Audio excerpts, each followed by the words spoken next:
우리는 저번 영상에서 계정도 만들었고 결제도 했고 홈페이지의 탭들이 어떤 역할과 기능을 하는지도 살펴봤습니다. 이제 우리에게 남은 건 내 머릿속에 있는 이 복잡하고 오묘하고 적당한 색감과 텍스처가 살아있는, 그러면서 감성과 디테일까지 이분한 그 이미지를 만드는 것입니다. 그런데 그러기 위해서는 다른 그 무엇보다도 중요한 게 하나 있습니다. 바로 그 이미지를 설명할 수 있는가 입니다. 미드저니에서 프롬프트는 내가 원하는 이미지를 묘사하는 것입니다. 단순히 꽃만 입력하면 미드저니는 내가 원하는 꽃이 파란색인지 노란색인지 알 길이 없습니다. 잘 가꾼 화단에서 핀 꽃인지 아니면 초록이 숨쉬는 들판에서 핀 꽃인지도 알 수 없고 고고하게 핀 한 송이 꽃인지 땅을 뒤덮은 굴락인지도 알 수 없죠. 물론 이따 설명할 파라미터를 조절하다가 어쩌다 보니 원했던 느낌의 이미지를 뽑을 수도 있습니다. 아니면 생각과는 조금 다른 것 같지만 괜찮은 이미지를 받을 수도 있죠. 모르가도 서울로만 가면 된다 라는 말처럼 프롬프트에도 원하는 결과물을 더 편하게 뽑기 위한 팁은 있지만 정답은 없습니다. 우선 미드저니에서 사용할 수 있는 프롬프트의 종류에 대해 먼저 살펴봅시다.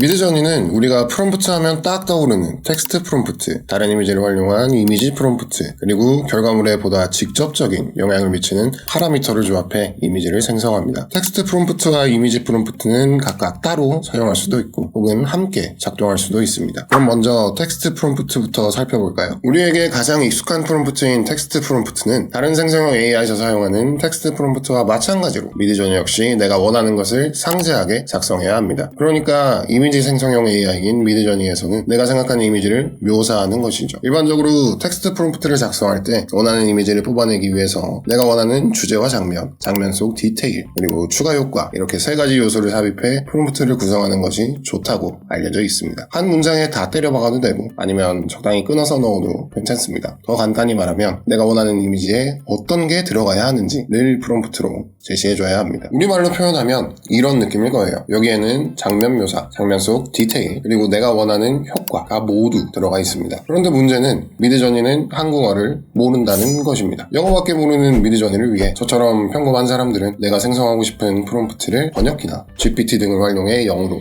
번역해야 하는데요. 그러는 과정에서 의미나 우리가 의도한 배치가 조금씩 달라질 수는 있지만 크게 문제가 될 정도는 아닙니다. 중요한 건 내가 원하는 이미지의 주제, 표현 방식, 배경, 색감, 조명 등을 얼마나 자세히 묘사했냐거든요. 그래서 너는 뭐 쓰냐고요? 저는 GPT 스토어에서 미드저니 프롬프트를 위한 앱을 사용하고 있습니다. GPT 기반으로 작동하는 만큼 한국어도 잘 알아듣고 내가 원하는 방향으로 학습도 가능하거든요. 보통 GPT 스토어에 미드저니 프롬프트 앱들은 이렇게 간단하게 입력해도 알아서 추가로 이것저것 분위기나 조명, 앵글 같은 걸 추가해서 프롬프트로 만들어주는데요. 이게 싫다면 추가로 입력한 텍스트만 프롬프트로 구성해줘 라고 학습을 시키면 되고, 그리고 프롬프트는 영어로 또 이 프롬프트의 한국어 번역본으로도 제공해달라고 하면 내 입맛에 맞는 혹은 입맛에 맞을지도 모르는 프롬프트가 뚝딱 생성됩니다. 저는 보통 이렇게 이미지를 만들어보고 수정하고 있는데요. 만약 GPT를 구독하고 계신다면 한번 사용해보세요. 물론 디벨이나 파파고와 같은 번역기를 활용해도 충분합니다. 자, 텍스트 프롬프트로는 살짝 설명이 부족한 것 같다. 그러면 그 묘사를 도와줄 아주 유용한 친구가 바로 이미지 프롬프트입니다. 이미지 프롬프트는 말 그대로 다른 이미지를 프롬프트처럼 사용하는 것입니다. 이미지 링크나 업로드한 이미지 혹은 다른 사람이 제작한 이미지를 활용할 수 있는데요. 이미지 프롬프트는 형태가 이미지일 뿐 프롬프트로서 작동하기 때문에 제가 개인적으로 좋아하는 이미지 프롬프트 2개를 넣어서 두 이미지를 섞을 수도 있고, 또는 이미지 프롬프트와 텍스트 프롬프트를 조합해서 이미지를 뽑아낼 수도 있습니다. 이렇게 이미지와 텍스트 프롬프트를 조합할 때 결과물은 텍스트 프롬프트의 내용을 바탕으로 이미지 프롬프트의 구조나 특징을 따오는 경향이 있고, 이때 좀 더 이미지 프롬프트의 내용을 녹여내고 싶다면 가중치를 따로 설정해 줄 수 있습니다. 근데 여기 자세히 보면 이미지 프롬프트 말고 아이콘이 2개 더 있는데요. 사람 모양 아이콘은 캐릭터 레퍼런스, 클립 모양 아이콘은 스타일 레퍼런스입니다. 이미지 프롬프트와 비슷해 보이지만 살짝 다른 기능을 담당하고 있어요. 두 레퍼런스는 지금은 굳이 쓸 필요가 없는 시드를 대체하는 기능으로 각각 선택한 이미지의 스타일 혹은 캐릭터의 일관성을 유지하는 데 사용되는데요. 캐릭터 레퍼런스는 사람 모양을 클릭하거나 링크를 추가해 사용할 수 있고, 가중치는 100까지 설정할 수 있습니다. 0에 가까울수록 캐릭터의 얼굴만, 100에 가까울수록 캐릭터의 전체적인 모습을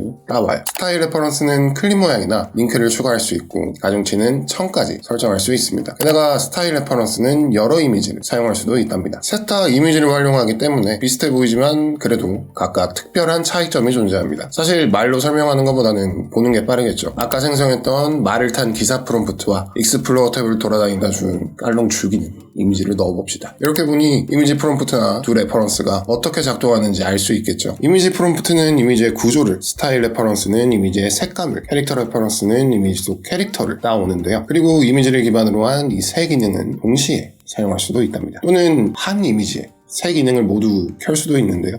굳이 이렇게까지 할 필요는 없지만 알아두면 언젠가 쓸 곳이 있을지도. 이처럼 우리의 프롬프트 제작을 돕는 다양한 기능이 있지만 그럼에도 가장 중요하고 자주 쓰이는 건 텍스트 프롬프트입니다. 이 프롬프트를 어떻게 구성해야 할지 감이 잡히지 않는다면 미드저니에서 제공하는 디스크라이브를 사용해 봅시다. 디스크라이브는 내가 업로드한 이미지로만 사용할 수 있는데요. 여기 이미지 버튼을 누르면 이렇게 이미지를 업로드할 수 있고 업로드한 이미지에 마우스를 올리면 세 가지 버튼이 뜨는데 오른쪽부터 이미지 삭제, 에디터로 열기, 디스크라이브입니다. 디스크라이브를 누르면 약간의 로딩과 함께 미드저니가 해당 이미지를 주제와 설명으로 나누어 분석을 해주는데요. 이렇게 이미지를 구성하는 핵심 주제를 제공해주고 이미지의 디테일을 살릴 수 있는 문구도 몇 가지 제공됩니다. 만약 이 이미지가 기성 작가의 느낌과 비슷하다면 그 작가까지 알려준답니다. 여기서 몇몇 굴을 클릭해서 똑같진 않지만 어느 정도 비슷한 느낌의 새로운 이미지를 제작할 수도 있고 또는 내가 원하는 느낌의 이미지를 몇 개 찾아 돌려서 공통되는 키워드를 찾아볼 수도 있습니다. 디스크라이브는 기존 이미지를 다시 만든다는 느낌으로도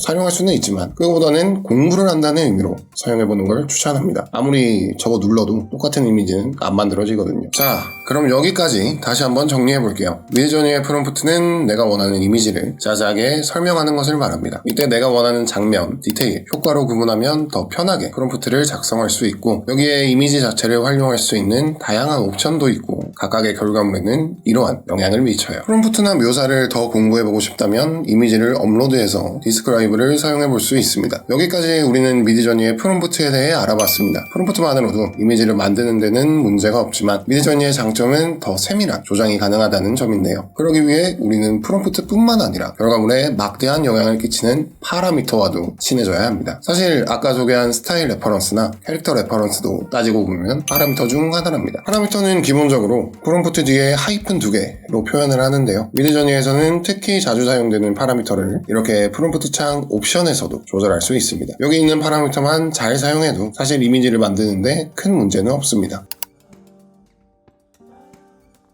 1:1부터 내가 원하는 비율까지 생성될 이미지의 비율을 설정할 수 있는 파라미터입니다. 프롬프트 창에는 AR로 입력할 수 있고 옵션 창에서는 미리 설정된 세로, 정사각, 가로 형태의 비율부터 슬라이더로 조절해 내 입맛대로 설정할 수도 있고 직접 입력하면 기상천외한 비율도 설정할 수 있습니다. 이때 소수점은 인식하지 못하니까 조심하도록 합시다.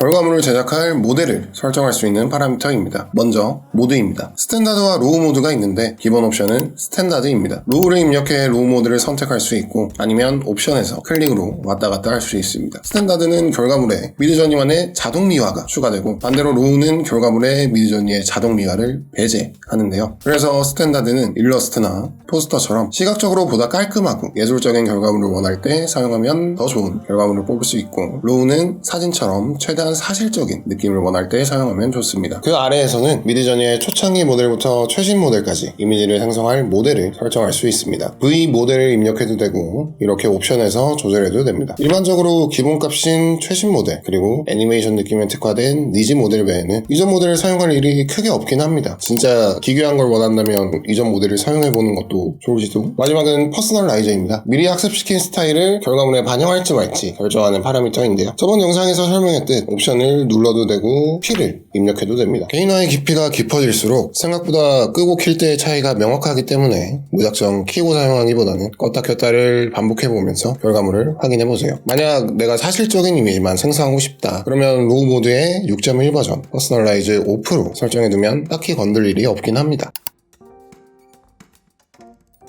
지난 영상에서도 말씀드렸던 미드저니의 핵심 파라미터 3대장입니다. 그런데 슬라이더로는 일정 간격으로만 조절할 수 있어서 보다 더 세세한 조절이 필요하다면 프롬프트 뒤에 직접 파라미터를 입력해야 합니다. 보통 스타일이라 부르던 파라미터로 S0에서 1000 사이로 조절할 수 있습니다. 기본값은 100입니다. 슬라이더로는 50 단위로 조절할 수 있습니다. 스타일은 결과물에 미드저니 특유의 미적 감각을 추가해 보다 더 예술적인 느낌을 추가합니다. 0에 가까울수록 프롬프트에 가깝게, 1000에 가까울수록 더 예술적인 결과물이 생성되는데요. 스타일감만 바꾼 이미지를 같이 살펴볼까요? 점점 이미지가 예뻐지더니 끝내 프롬프트마저 까먹고 예술혼을 불태운 모습입니다. 그럼 조금 더 좁혀서 0에서 200까지만 한번 살펴볼까요? 0에서 50, 50에서 100 사이가 가장 많은 변화가 일어난다는 것을 알 수 있습니다. 0은 너무너무 프롬프트에 진심인 나머지 약간 정적인 느낌마저 들고, 200은 디테일은 좀 더 세밀하지만 어딘가 과하다는 느낌이 드는 반면 50에서 75 사이가 적당히 생동감도 있고 구도도 괜찮은 모습이네요. 저는 보통 실사 느낌을 원할 때 로우 모드 6.1 버전, 스타일 50에서 100 사이, 일러스트레이션 같은 느낌을 원할 때 스탠다드 모드, 니지 혹은 6.1, 스타일 50에서 200 사이에서 제작을 하는 편입니다. 여러분도 여러분이 원하는 느낌의 값을 한번 찾아보세요. 위어드라고도 부르는 이 파라미터는 0에서 3000 사이로 조절할 수 있으며 기본값은 0입니다. 슬라이더로는 100 단위로 조절할 수 있습니다. 값이 낮아질수록 우리의 프롬프트로 연상할 수 있는 결과물이, 값이 높아질수록 프롬프트를 바탕으로 독특한 결과물이 만들어지는데요. 거두절미하고 한번 실제 결과물을 확인해 봅시다. 높아질수록 뭔가 오묘한 요소가 추가되는 모습이죠. 보통 저는 0에 두고 사용하긴 하는데 가끔씩 그런 날 있잖아요. 내 빼고 아무거나 얻어 걸려라 하고 싶을 때 이상입니다. 카오스라고도 불렸던 이 파라미터는 0에서 100 사이로 조절할 수 있고 기본값은 0입니다. 슬라이더로는 5 단위로 조절할 수 있고 3대장 중에서 가장 직관적인 파라미터입니다. 카오스는 값이 낮을수록 초기에 생성되는 4개의 이미지가 비슷한 느낌으로 생성되고, 값이 높을수록 초기 4개의 이미지가 각각 다른 느낌으로 생성됩니다. 추가로 파라미터의 원래 이름처럼 예상하지 못한 결과를 더하는데요. 값이 높아질수록 4개의 그리드뿐만 아니라 이미지 자체가 난리가 나는 모습이죠. 그래도 앞선 이상함은 프롬프트를 지키려는 노력은 했는데 다양성은 냅다 혼돈을 부르짖는 모습입니다. 저는 보통 각각의 이미지가 개별적인 느낌을 주면서 프롬프트는 해치지 않는 10에서 20 정도로 사용하고 있습니다. 이 3대장을 한 줄로 정리하면 이와 같은데, 여기 위약의 세 파라미터는 각각 적용할 수도 있고 아니면 3개를 동시에 적용할 수도 있는데요. 그래서 중요한 건 이렇게 3가지를 적당히 조절해가며 내가 원하는 결과물을 만들어내는 것입니다. 여기서는 이미지 생성 속도와 스텔스 모드를 설정할 수 있습니다. 앞선 영상에서 설명했던 것처럼 세 옵션의 퀄리티에는 차이가 없고 단순히 생성되는 속도에만 차이가 있습니다. 스탠다드 플랜부터 빠른 생성 시간 소진 시 릴렉스 모드를 무제한으로 사용할 수 있고, 각각의 속도는 서버 상태에 따라 다르고 보통 릴렉스 모드는 3분에서 5분, 스탠 모드는 30초에서 1분, 터보는 약 15초 정도입니다. 별다른 일이 없다면 보통 패스트 모드로 사용하는 게 무난합니다. 저는 스탠다드 플랜이라 보이지는 않지만 프로 플랜부터는 여기서 내가 생성한 이미지를 타인이 볼 수 없도록 숨길 수 있는 스텔스 모드를 켜고 끌 수 있습니다.